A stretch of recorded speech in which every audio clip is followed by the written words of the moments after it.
Hello, and back again for update 2. Originally starting with a laboratory, I've taken it to a much different aesthetic.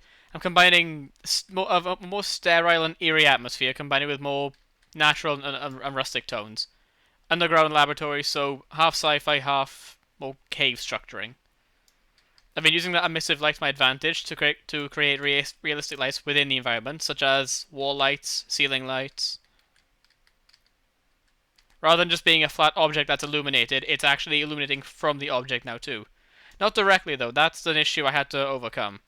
Emissive light, it gives the illusion of giving off light, but it doesn't actually give off light, which is not something I fully anticipated. So what I've been doing is I've been combining emissive textures with point lights and other forms of actual lights in UDK to give the illusion of that. So there's actually a point light underneath every single one of these to create the light that this is given the illusion of. And the same goes for every other form of this texture. For example here, an emissive texture, it gives off the illusion of light, but isn't actually illuminating anything. Whereas here, with a spotlight, it gives off the illusion that it is.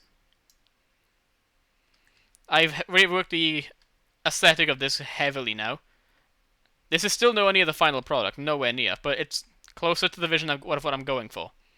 An underground laboratory.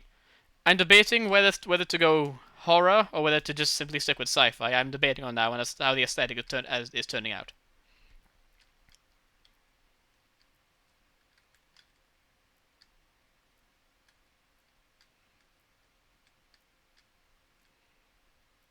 I did replace the floor as well for this texture, as the one I had before, I wanted a clean, more reflective look, but the reflection was not playing well with the emissive textures, and it was creating a lot of shimmering effects.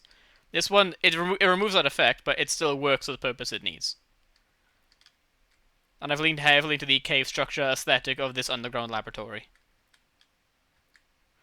The glass texture I created, I still haven't fixed this issue of double mirroring.